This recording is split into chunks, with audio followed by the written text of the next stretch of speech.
BJP party మాజీ MLA Etela Rajender గురించి ప్రత్యేకంగా చెప్పనక్కర్లేదు. ఒక రాజకీయ నాయకుడికి ఉండాల్సిన ప్రతి లక్షణం ఈటెల రాజేందర్కి ఉంటుందని చెప్పవచ్చు.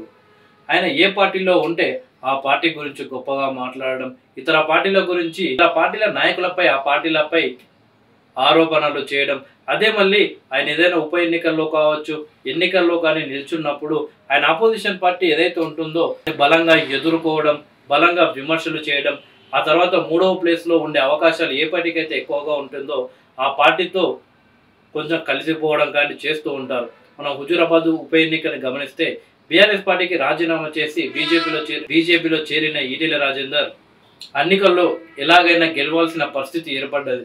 ఒకవేళ ఎన్నికల్లో బీజేపీ పార్టీ ఓడిపోతే, ఈటెల రాజేందర్ ఓడిపోతే ఆయన రాజకీయంగా వెనుకపడేవాడు.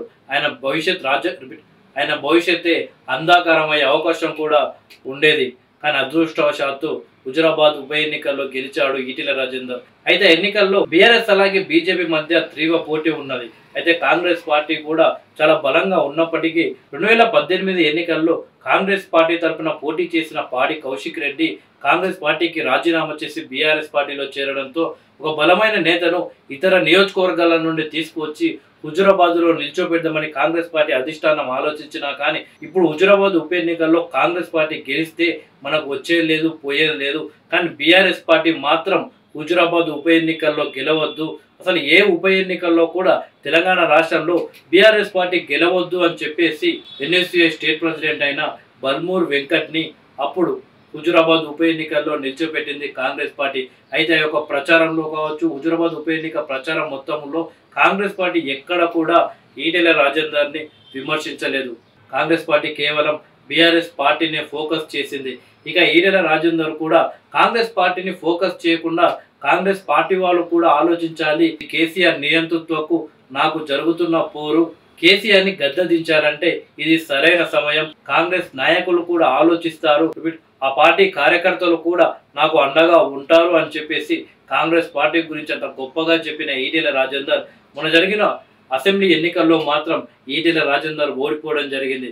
ఆ తర్వాత ప్లేట్ మారుస్తూ ఇప్పుడు మల్కాజ్గిరి పార్లమెంట్ నుండి, మల్కాజ్గిరి లోక్సభ స్థానం నుండి ఎంపీగా పోటీ చేస్తున్న ఈటెల రాజేందర్, ఇన్నాళ్ళు కేసీఆర్ని టార్గెట్ చేసిన ఈటెల రాజేందర్ ఇప్పుడు రూటు మార్చిందనే చెప్పవచ్చు. నేరుగా సీఎం రేవంత్ రెడ్డి పైన ఫోకస్ చేస్తూ రేవంత్ రెడ్డి పైన కామెంట్లు చేస్తూ వస్తున్నారు. ఎందుకంటే మల్కాజ్గిరిలో ఇంతకు ముందు రేవంత్ రెడ్డి గారి ఎంపీగా పోటీ చేసి గెలవడం ద్వారా ఆ లోక్సభ స్థానంలోని పరిస్థితులన్నీ రేవంత్ రెడ్డి గారికి తెలుసు. ఇప్పుడు ఆ లోక్సభ స్థానం నుండి కాంగ్రెస్ పార్టీ అభ్యర్థిగా పట్నం సునీత మహేందర్ రెడ్డి గారిని నిల్చోపెట్టడంతో కాంగ్రెస్ పార్టీ ఆ యొక్క లోక్సభ స్థానంలో చాలా బలంగా ఉంది. ఇప్పుడు ఈటెల రాజేందర్కి బలమైన ప్రత్యర్థి కాంగ్రెస్ పార్టీ. ఇలాంటి సందర్భంలో కాంగ్రెస్ ని కాకుండా కేసీఆర్ ని టార్గెట్ చేస్తే కాంగ్రెసే గెలిచే అవకాశం ఉంది. కానీ నేను గెలిచే అవకాశం లేదని గ్రహించిన ఈటెల రాజేందర్ నేరుగా రేవంత్ రెడ్డి పైన కామెంట్లు చేయడం మొదలు పెట్టాడు. ఈటెల రాజేందర్ ఏదో ఆర్థికంగా బలహీనమైన వ్యక్తి అన్నట్లు, ఆయన ఇన్నిసార్లు ఎమ్మెల్యే పదవి, మంత్రి పదవులు చేసినా కానీ ఏం సంపాదించుకున్నట్లు మాట్లాడుతున్నాడు. ఇంతసేపు ఆత్మగౌరవం అనే సెంటిమెంట్తో జనాల ఓట్లు బుట్టలో వేసుకునే ప్రయత్నాలు చేస్తున్నాడు. కానీ మంత్రిగా ఉన్న సమయంలో మల్కాజ్గిరి లోక్సభ స్థానం ప్రజలకు ఏం చేస్తున్నాడో చెప్పలేకపోతున్నాడు. ప్రస్తుత రాజకీయాల్లో సర్పంచ్ కావాలన్నా, ఎంపీటీసీ కావాలన్నా, కార్పొరేటర్ నుండి ఎమ్మెల్సీ, ఎమ్మెల్యే, ఎంపీ ఏం కావాలన్నా కానీ మీ దగ్గర డబ్బులున్నాయని అడుగుతున్నారు. కానీ మీరు ప్రజల కోసం పోరాడే లక్షణాలు ఉన్నాయా, మీరు ప్రజల కోసం ఏం చేస్తారని ఎవరు అడగట్లేదు అనేది నీతులు మాట్లాడుతున్నాడు ఈటెల రాజేందర్. మరి ఆయన ఎమ్మెల్యేగా ఉన్న సమయంలో కావచ్చు, రాష్ట్ర మంత్రిగా పనిచేస్తున్న సందర్భంలో మల్కాజ్గిరి ప్రజలు కావచ్చు, ఎల్బీనగర్ ప్రజలు కావచ్చు, వీళ్ళకి ఏం చేశాడనేది ఈటెల రాజేందర్ చెప్పుకొని ముందుకు వస్తే బాగుంటుంది. కానీ ఇంతసేపు రేవంత్ రెడ్డి పైన విమర్శలు చేయడం, ఈ ప్రభుత్వం ఎక్కువ రోజులు ఉండడు అని వ్యాఖ్యలు చేయడం అన్ని ఈటెల రాజేందర్ తగ్గించుకుంటే బాగుంటుంది. నీ పార్టీ చేసిన గొప్పల గురించి, నీ పార్టీ చేయబోయే మంచి పనుల గురించి చెప్తే బాగుంటుంది. కానీ హుజూరాబాద్ ఉప ఎన్నికల్లో గెలవడం కోసం కేసీఆర్ పై నోటికొచ్చిన ఆరోపణలు, నోటికొచ్చిన వ్యాఖ్యలు చేశావు. ఇప్పుడు మల్కాజ్గిరిలో ఎంపీగా గెలవడం కోసం ఇష్టం వచ్చినట్లు రేవంత్ రెడ్డి గురించి మాట్లాడితే హుజూరాబాద్లో ప్రజలు ఏ విధంగా అయితే నిన్ను మొన్న జరిగిన అసెంబ్లీ ఎన్నికల్లో తిరస్కరించారో ఇక్కడ మల్కాజ్గిరి ప్రజలు కూడా అలాగే తిరస్కరించే అవకాశం ఉంది. ఎందుకంటే మల్కాజ్గిరి ప్రజలు చాలా తెలివివంతులు.